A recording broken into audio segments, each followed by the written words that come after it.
बच्चों ये है 9वां प्रश्न। लोहे के 27 ठोस गोलों को पिघलाकर जिनमें प्रत्येक त्रिज्या r है और पृष्ठ का क्षेत्रफल s है, एक बड़ा गोला बनाया जाता है जिसका पृष्ठीय क्षेत्रफल s डैश है। ज्ञात कीजिए नए गोले की त्रिज्या r डैश और s और s डैश का अनुपात।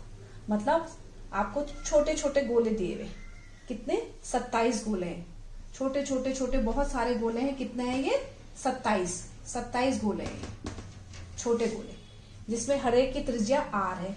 तो छोटे गोले की त्रिज्या r है और उसका पृष्ठीय क्षेत्रफल ही उन्होंने बोला s है। और इनको पिघलाया, सब 27 जो जितने 27 गोले थे इनको पिघलाकर एक बड़ा गोला बना दिया। ठीक है, इन 27 गोलों को पिघलाकर एक बड़ा सा गोला बना दिया जिसकी त्रिज्या, इस नए गोले की त्रिज्या r डैश है, ये जो बड़ा गोला बना, और इसका पृष्ठीय क्षेत्रफल s डैश है।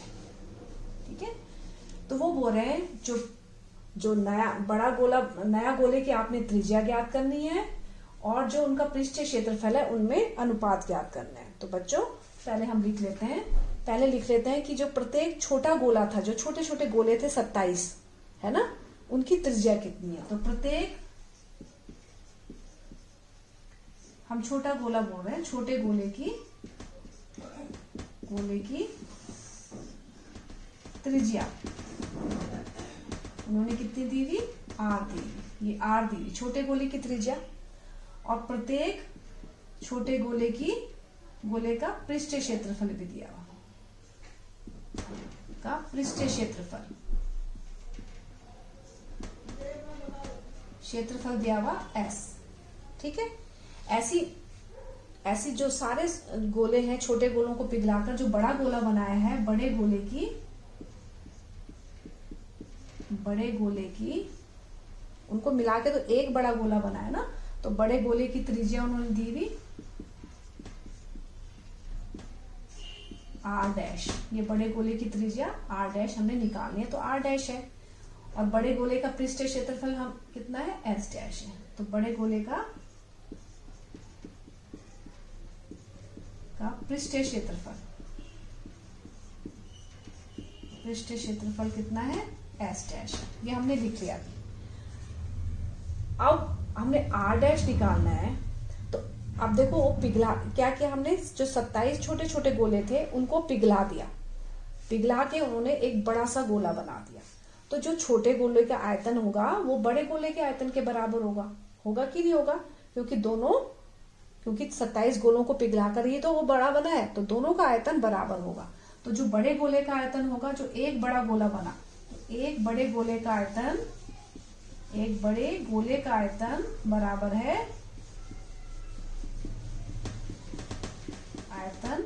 बराबर है 27 छोटे गोले का आयतन। ठीक है, एक गोले का आयतन होगा तो 27 का कितना होगा, 27 गुना एक छोटे गोले का आयतन, तो 27 गुना एक छोटे गोले का आयतन,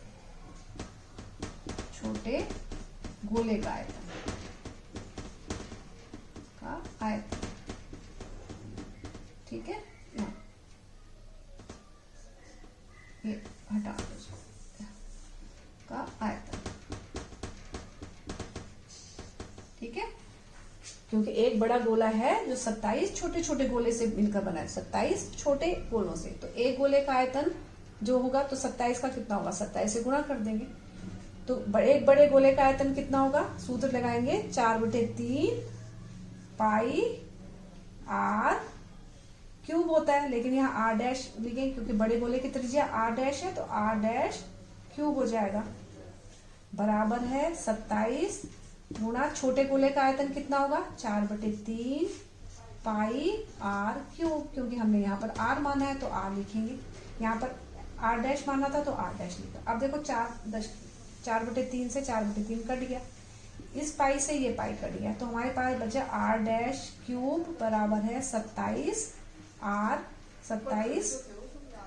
r क्यूब। ठीक है ना, 27 को r क्यूब से गुणा किया तो 27 r क्यूब। अब देखो बच्चों, हमने ये निकालनी है बड़े गोले की, यानी नए गोले की या बड़े गोले की त्रिज्या ज्ञात करनी है r डैश। तो कैसे ज्ञात करेंगे, अब इससे हमें जैसे हम वर्ग हटाते हैं ऐसे इसको भी हटाना है। इसको हटाने के लिए हम क्या करेंगे, देखो घनमूल भी निकाल सकते हैं, वरना इसको ऐसे देखो 27 किसका घन होता है, 3 का घन। 27 को हम लिख सकते हैं ना 3 गुणा 3 गुणा 3 गुणा 3 लिख सकते हैं। तो कैसे लिख सकते हैं, तो 3 की घात 3, तो इसको हम 3 की घात 3 लिख सकते हैं, ये r की घात 3। तो हम इसको लिख सकते हैं 3 r की घात ऐसे, इसका मतलब भी वही है, ठीक है। अब इस 3 से ये, क्योंकि इनकी जो है घातें बराबर होगी है तो ये कट जाएंगी और ये r डैश बराबर है 3r हमारे पास आ गया, ठीक है। घात से घात कट जाएगी। तो ये पहले का आंसर आ गया, पहला आंसर। नए गोले की त्रिज्या, तो नए गोले की त्रिज्या कितनी आ गई, ये नए गोले की त्रिज्या,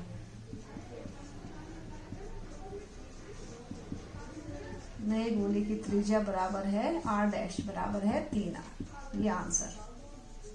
अब वो बोल रहे हैं s और s डैश का अनुपात ज्ञात करो। s क्या है, पृष्ठीय क्षेत्रफल, तो हमने पृष्ठीय क्षेत्रफल ज्ञात करेंगे। दूसरा भाग है नए गोले का पृष्ठीय क्षेत्रफल, हम ज्ञात करेंगे नए गोले का पृष्ठीय क्षेत्रफल।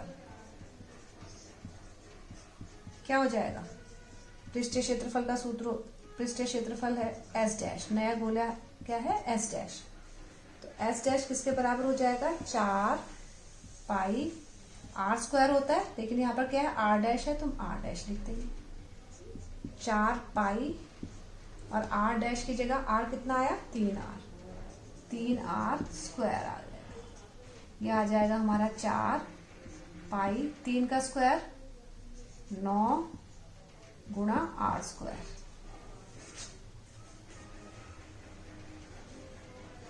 r स्क्वायर 3 का स्क्वायर 9, r का स्क्वायर r स्क्वायर, ये हो गया 9 चौको 36, ये आपके पास आ गया 36 पाई r स्क्वायर। हमने मान नहीं लिखा क्योंकि अनुपात में हम पाई को वैसे ही लिख देते हैं, क्योंकि पाई से पाई कटेगा। अब देखो s और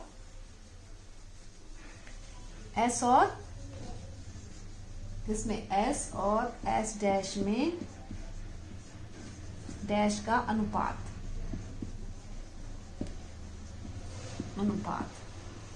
हमने s क्यों नहीं निकाला, क्योंकि s का सूत्र तो वही होगा, छोटे गोले का 4 पाई r स्क्वायर।